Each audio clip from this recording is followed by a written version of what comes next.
So a couple days after opening season here in Pennsylvania is a couple days after Easter, so happy Easter. I didn't go out and fish opening day, and I'm out in the middle of the week here. It's pretty early in the morning and the sun is just poking out behind some clouds finally. I went and put a whole bunch of layers on because it's like 30 degrees outside. The water is a little bit high and a little bit fast. So let's get into a couple trout here this morning. I've got my Diamondback nymphing rod, 10.73 weight. I got their reel, and I got a spool of, oh geez, I want to say at least 70 yards of mono on here, and then down to a different cider. This is Cortland's tricolor. It's got some pink in it, and I tied some blood knots between the black and the green.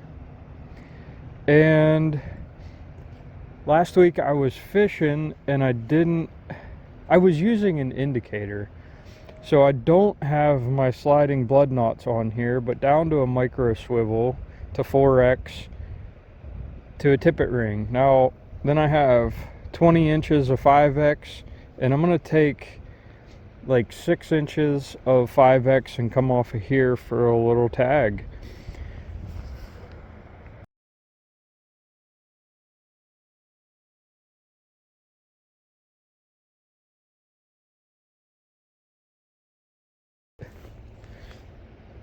So that's what I'm going to do.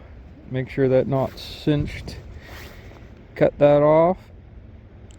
And then I'm going to grab a size 20 for a tag over here in my magnetic box. Now this little teeny tiny 20, this should probably be 6x, but we'll get it tied in.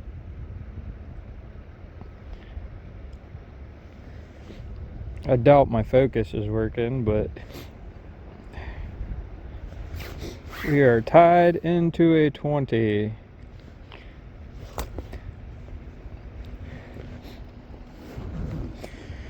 All right, so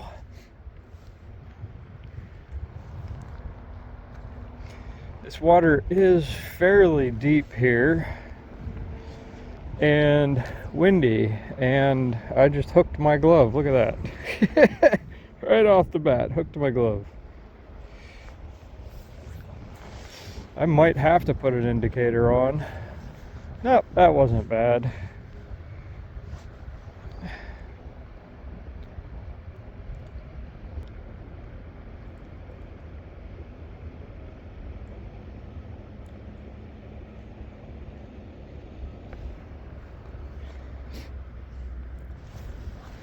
And right now my shadow is on the bank, so it's not on the water. If I would have come in on the other side, my shadow probably would have been over top of the water and spooking the fish.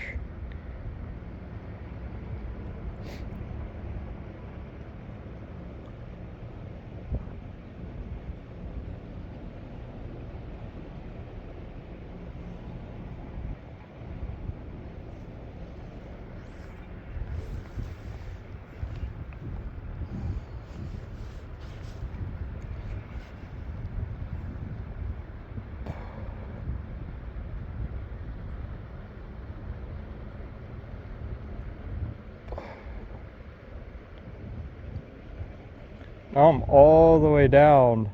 I'm like an inch away from that. Oh, that was okay, I was just finding the bottom right there. So it's like an inch and a half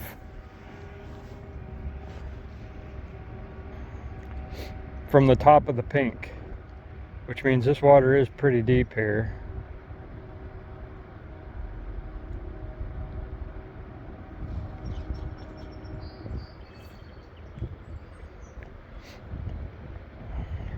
And I'm not even seeing any fish.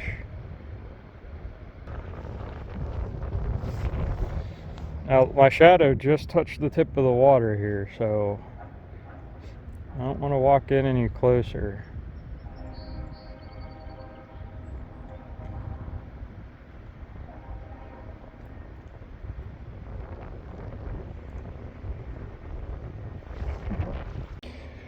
Alright, so in this situation here, I'm tightline nymphing, and I got a bunch of jagger bushes right there, and I don't want to wade into the water because it's only like 16 feet wide here, but I want to fish against that log wall over there, and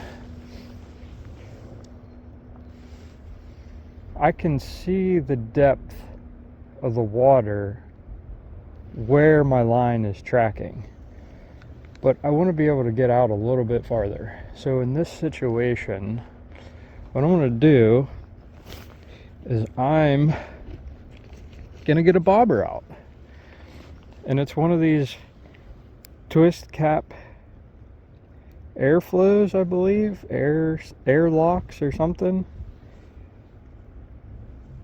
but it's just a foam ball that's got a rubber washer and a nut on it, and it's too deep right off the bat. I know that's too deep, so I'm gonna come about 10 inches down from my indicator,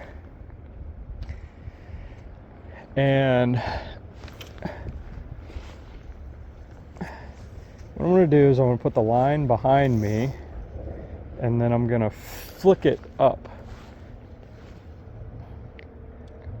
Now that's not exactly where I wanted it to go, but I run it out, and right now I do need to drop it because the indicator was moving as fast as the bubbles on top. So I want this point fly to just tick the bottom every once in a while. So I'm going to go 2 inches up and lock that back down. And that's over against the wall, but not high enough. So I might actually have to get upstream. Alright, that's ticking bottom now. Alright, so I'm going to take a couple steps upstream here.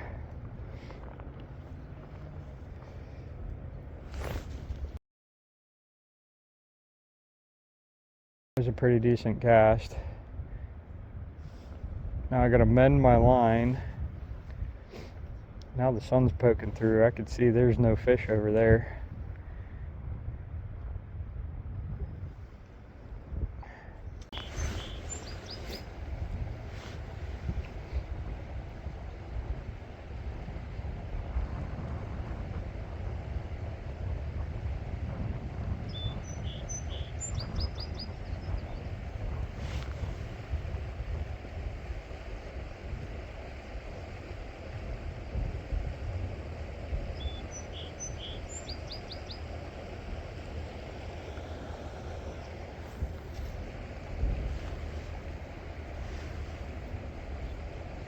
Ah.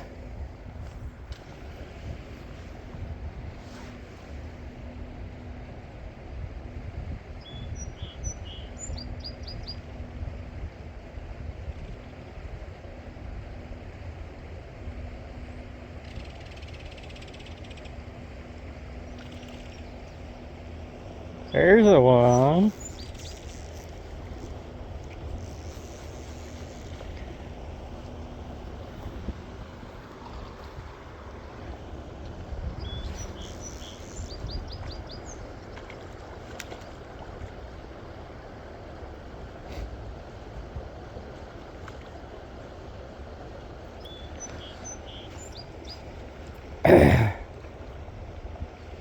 I think that's a little brownie.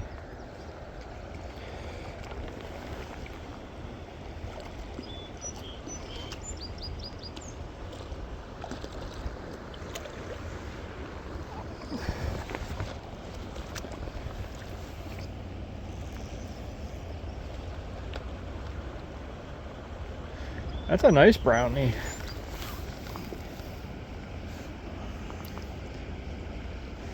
He is all tangled up, my friend.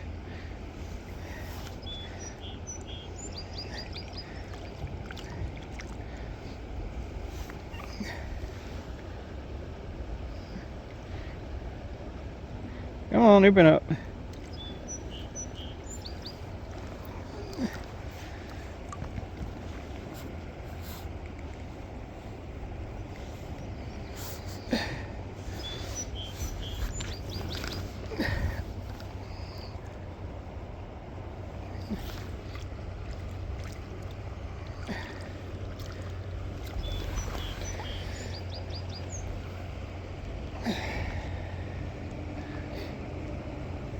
Back in the water you go.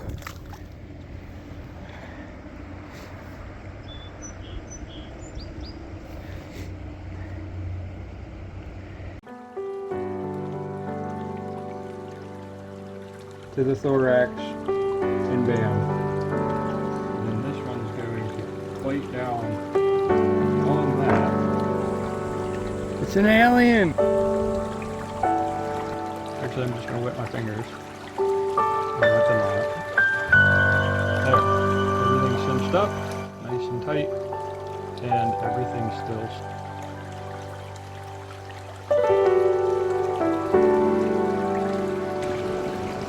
That's a nice one. Look at that.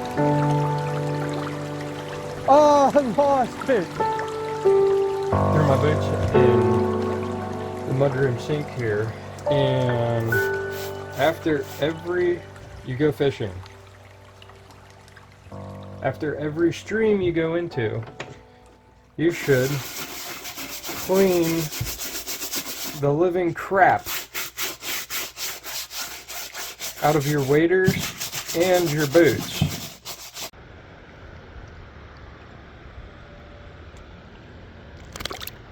There he goes.